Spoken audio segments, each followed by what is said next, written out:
बात करनी है बुनियादी तौर पे मेंटल हेल्थ के हवाले से, साइकाइट्री के हवाले से, नफ्सियात के हवाले से, जो भी नाम आप इसको देना चाहें। तो सबसे पहली बात इसमें करनी है वो ये कि आखिर मेंटल हेल्थ या साइकाइट्री या नफ्सियात से लोग आखिर इतना डरते क्यों हैं। मेरा नहीं ख्याल कि आप में से किसी का भी ये ख्याल होगा कि ज़हनी सेहत और जिस्मानी सेहत कुछ अलग अलग चीज़ें होती हैं। जब ऐसा नहीं है तो फिर ऐसा क्यों होता है कि जिस्मानी सेहत के लिए आप फ़ौरन अस्पतालों की तरफ भागते हैं, आप डॉक्टर को दिखाते हैं, आप हर मुमकिन टेस्ट करवाते हैं, लेकिन जब जहन आपका सेहतमंद नहीं होता तो आप न जाने किस चीज़ का इंतज़ार करते हैं। कभी किसी ऐसे दिन का इंतज़ार करते हैं कि जिस दिन सूरज तुलू हो और आपको लगे कि आप ठीक हो गए हैं, या कभी आप वो तरीके इख्तियार करते हैं कि जिन तरीक़ों का बराह रास्त किसी मर्ज़ के इलाज से ताल्लुक़ नहीं होता। जैसे आप कहते हैं कि पहाड़ों पे चले जाओ, जैसे आप कहते हैं ध्यान बटा लो।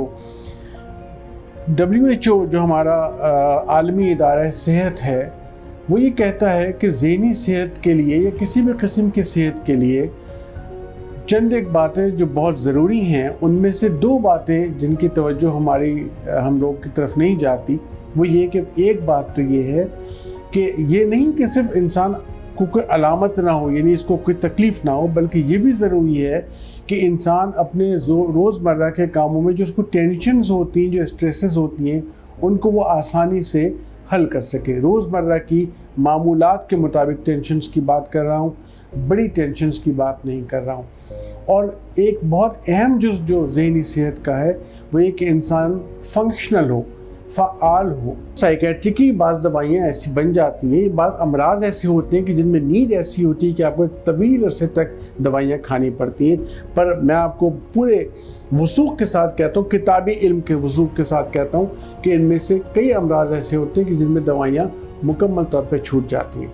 ये तकरीबन कोई 25% to 30% लोगों को डिप्रेशन, दुनिया की फिगर्स हैं ये, जो बहुत बड़ा फिगर है। यानी हर 100 में से समझ लीजिए कि 20 से 25 लोगों को डिप्रेशन की बीमारी है।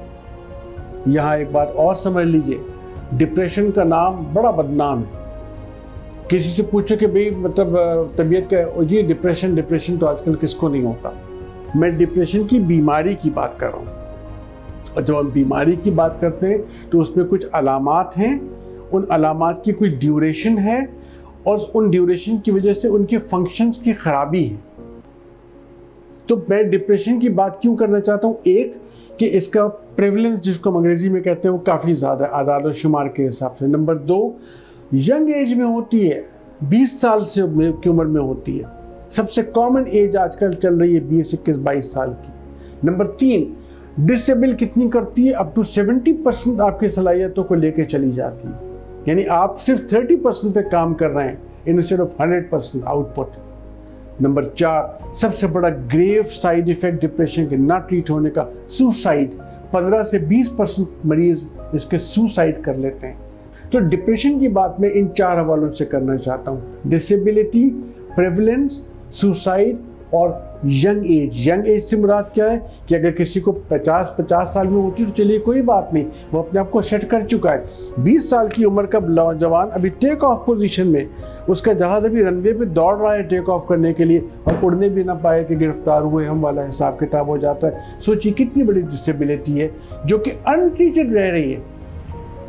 मजे की बात है कि हम अनट्रीटेड छोड़ रहे हैं डिप्रेशन को, जस्ट इसलिए क्योंकि डिप्रेशन किसी लेबोरेटरी टेस्ट में नहीं आता, किसी एक्सरे में नहीं आता। अलामात क्या है, दिल में उदासी, कामों में दिल नहीं लग रहा, बेजारी, वो काम जो पहले बड़ी आसानी से कर लेते थे अब लगता है कि पहाड़ सर करना है। इंजॉयमेंट के नाम पे चीज़ें ख़त्म हो चुकी हैं। नींद जो है उसमें वो मज़ा नहीं रहा, खाने में वो मज़ा नहीं रहा, चिड़चिड़ापन, डिसीजन पावर की ख़त्म, बिल्कुल ज़िंदगी से बेजार इंसान। घर में आता है तो बिल्कुल डंप होके पड़ जाता है, ना बीवी से बात ना बच्चों से बात। कब से 2 हफ्ते 3 हफ्ते 4 हफ्ते हो गए, घर वाले समझ रहे हैं ये थक बहुत जाता है।